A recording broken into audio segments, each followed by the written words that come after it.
I'm Dr. Deb Butler, and you are listening to Thinner Peace and Menopause and Beyond. This is episode number 498. Well, hello, all my dear friends, and welcome. If you're listening to me, welcome. If you're watching me on YouTube, welcome. And today I want to talk about, first of all, that I've done 498 episodes. It's like I'm getting close to 500, and I'm going to have a huge celebration for 500 episodes. But today, for 498, I wanted to talk to you about something that will help you immediately. And that's what I'm here to do, is to try to help you figure out what's going on in your mind. Because listen, it's not what you're eating that's causing the problems. It's what you're thinking when you eat. And so what I've done is I've created what I call the model. And the model, of course, I learned from my mentor, Brooke Castillo. She actually created it. And then I created my own version of it. And that's what I teach. But I got so excited when I learned it from her because it gave me so much freedom, because I realize how much power my mind has if I know what's going on in there. I used to think that it was more important to know what I was eating than to know what I was thinking. And after working with her and working with thousands of clients, I have learned that if you know what you're thinking and you can be aware of it, you can change anything, especially when it comes to the scale and it comes to your body. So I want to go over with you today this model and how it works. I want to do it very, very simply. I'm going to share my screen with you, and I'm going to go over it and show you the components and show you how to use it so that by the time that we're through today, you're going to get very excited at your next meal, because you're going to start figuring out what's going on in your head. So let me share my screen with you. Okay, so now you can see my screen and you can see me too. And I want to go over this self-coaching model, and it's what I use in my coaching practice. It's what I teach all my students and all my clients to help them figure out what's going on in their own minds. Because listen, most of our suffering comes from our minds. A lot of us think that it's coming from outside of us, because maybe we don't like what's happening. Maybe we don't like the weather. Maybe we don't like a lot of things that are actually going on, that what we will call circumstances. Circumstances are just facts. They are what they are. It could be a world event. It could be the weather. It could be what somebody said to you. But it's something that can be proven in court by a judge, because it's just what happened. And it's called a C, or a circumstance. It's the one thing that is out of your control. But most of us think that one thing is what's controlling us. When you finish with me today, you're going to understand that you have so much more control over what's going on in your life than you think, including what you're putting in your mouth. So when we're looking at this self-coaching model, we start with a C, or a circumstance, which is just a fact that can trigger a T, or a thought, which is just a sentence in your head. And that sentence in your head can cause a feeling or an emotion, which is just a vibration in your body that can cause you to do something or not do something, which is what we call an A, or an action, that will cause or create an R, or a result. And results will always create evidence for our thinking. And if you're looking at this, this is what we call the model. Now, what I want to show you is that these 5 components, when you can fill in these blanks, you can solve any problem.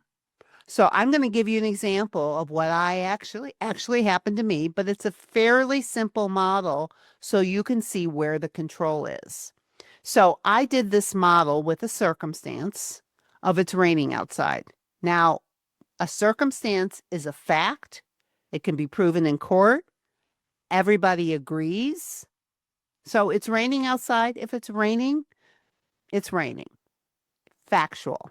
Now, that's a circumstance, but that circumstance triggered a thought or a sentence in my head, which is, I can't work out. It's a sentence and it's a thought triggered by an actual circumstance. Now, when I think I can't work out, I immediately have a feeling of tired, emotionally tired. Like I want to get up on the couch and watch TV, which is what my action is. What I do when I think I can't work out and I feel tired, I start watching TV, and in the action, I don't work out. And so the result of getting up on the couch and watching TV is I didn't work out today, which is evidence for my thought that I can't work out today. So for years, because I'm an avid walker, but for years, I believed that when it was raining, I couldn't go. I thought I can't work out when it's raining was a fact. But the only fact or circumstance was it's raining. The thought that I had about it, I can't work out, was causing me to feel tired. And when I felt this emotional tiredness, I thought I had to get up on the couch and watch TV. I was so tired, which then I did not work out. So, was it the rain or was it the thought? See? So, for me and for you to know that for years I believed it was the rain. That's why it didn't work out. Nobody works out when it rains. As a chiropractor, I had so many of my patients would say to me when it got cold here in the Midwest, well, when it gets cold, I can't work out. And the weather you cannot change. The temperature outside you cannot change.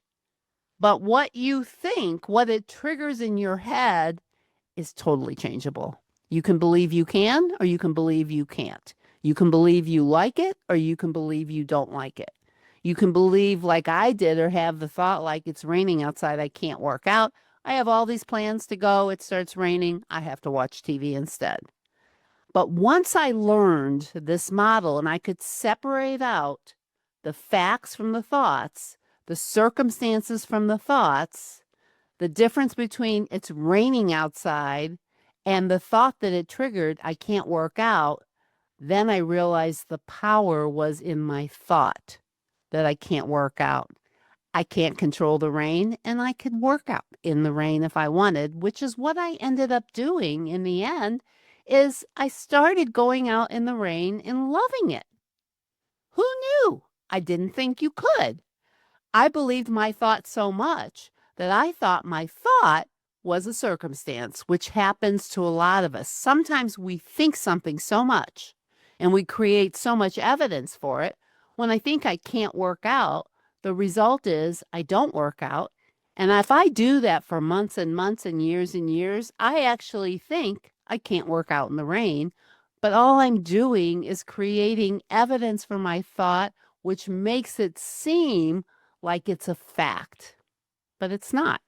So getting really good at separating out facts from thoughts is really, really important when you're working with me or you're working with the model. Now, let's say that you eat something. Now, I want you to think about this for a little bit. When you eat something, when we're looking at the model, that's what you're doing. So that goes in the action line. So if, say, you're eating something, and let's say circumstantially, it's nighttime and you're not hungry. We know that you're not physically hungry and it's nighttime. Fact. Now, you might have a thought like, I need something to do, or I need something sweet. So the fact of it being nighttime and you're not hungry, but your thought is I need something to do or I need something sweet, creates a desire or an urge, which is a feeling. And that feeling will create an action of eating when you're not hungry. Whatever it is, it doesn't really matter if it's a cookie or it's a salad. If you're not hungry, you're not eating. But when you think, I need something sweet, you might actually believe the thought that you do need something sweet because your brain's telling you. And so in your action line, you eat a cookie or two or three or four. Is eating the cookies the problem, or is the thought that I need something sweet the problem? Now, when you're working with me and we're working with these 5 components and we put them in the right place, you realize that, do you need something sweet? If you've been saying that to yourself for years and years and years, you're proving to yourself that thought comes up. You eat something sweet to prove that you need something sweet. So you keep creating evidence for your thought, and pretty soon it's this negative spin cycle, and you actually believe the thought that you need something sweet. This is such a common thought that so many people have, but when you can break it down into circumstance, thought, feeling, action, and result, you can actually see what you can control, right? So when it's nighttime and you're not physically hungry, you get to decide what you want to think about that. And maybe instead of your thought is, I need something sweet, is I need something to do instead. I need something to do that will help you get through the nighttime, that won't get in the way of eating when you're not hungry. Because the whole idea behind the thinner piece process is eat when you're hungry and stop when you're full. Or if you're eating a joy eat, to be mindfully being able to eat that and enjoying it bite by bite and stop the minute that you're done. So nighttime is a big thing for a lot of people when the day is done and work is done, and all of a sudden the brain starts coming up with, what am I going to do now? I need something to do, or I need something sweet, or I need to go look in the kitchen, or any of those thoughts are going to create this feeling of desire or urge, and your action is going to be walking in the kitchen, going in the cabinets, putting food in your mouth. But is that the problem? The action is just showing you that you have a thought and feeling that's running it. It's not really the cookie that you're putting in your mouth. It's the thought that's creating the feeling or the urge to put the cookie in your mouth. So where does the change actually happen? It needs to happen in your mind. It needs to be what you can control, is you can control what you think about what you want to put in your mouth.